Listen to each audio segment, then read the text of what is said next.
Executive Vice President of the National Taxpayers Union, Brandon Arnold. Brandon, welcome back. Thanks, Stacy. So let's talk about this. You and I have had some pretty good discussions here about the things that we had hoped for. I keep talking about, and I will continue to hammer home the fact that the tax on remittances, money leaving this country, going to foreign countries and contributing to their GDP instead of ours, that remittance tax was knocked down to, I think, 2.5% or 1% from the 5% that it should have been. Honestly, it should be taxed at the same rate that our income tax level is. If you're going to send money out of the country, you should have to pay a tax on that that's pretty hefty. We have to fight that battle another day. But what's your favorite part of this new celebratory attitude that we have around the 4th in this bill?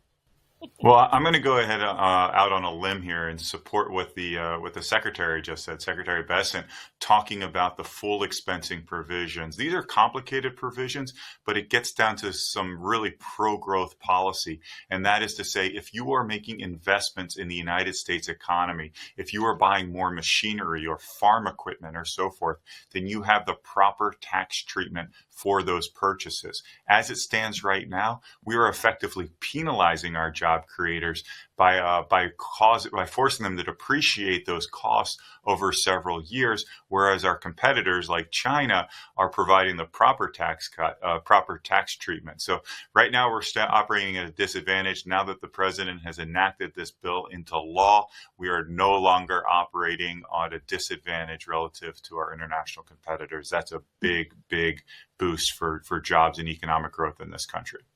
Yeah, I would imagine that companies will now consider doing that work here because the advantage of doing it in China and other countries is now gone. Those countries will have to think of another way to advantage themselves over the United States. And so the competition will continue because I'm sure they're saying, oh, okay, well, now America's allowing expensing just like we do. So now maybe we ought to offer another carrot for Americans to put their businesses here. Yeah, absolutely. And, we saw that to some extent with the corporate rate reductions that were taking place across the globe. And the United States was the last to really drop our corporate tax rate in a significant fashion. We finally did so when we had Trump in the White House in his first term. The 2017 law brought our corporate tax rate down to a competitive level. And, I know there's no love lost for the biggest companies in this country, but at the same time, they're creating a lot of economic growth and job creation and so forth.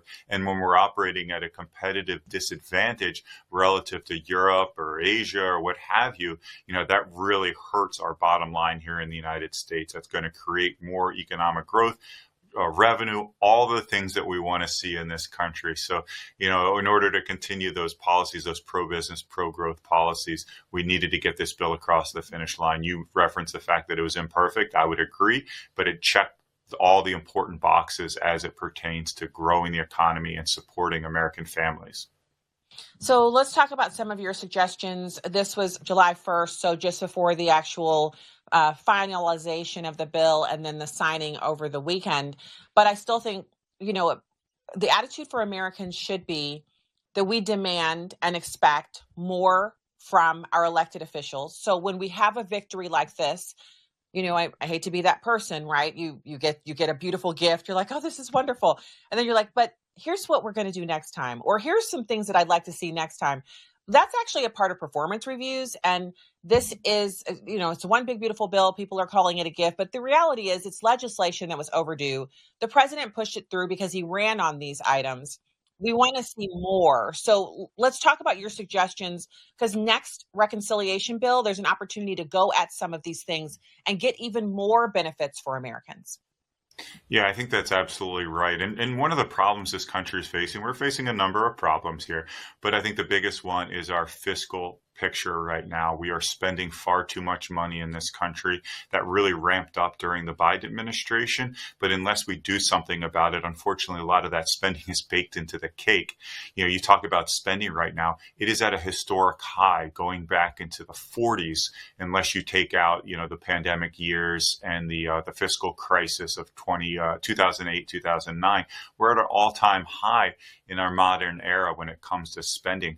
There's no reason for that. We're not fighting a war. Sure, we have problems, but we don't have anything on the scale of the pandemic or anything along those lines. So spending should go back to those historic norms. If we did that, I think that could put us on a path to a balanced budget. So we need Congress to roll up our sleeves, start to cut spending, put everything on the table, even the popular programs like Medicaid, like they just did, Defense Department, you name it. Everything needs to be on the table because we know there's waste, fraud, and abuse in every single segment of the federal budget.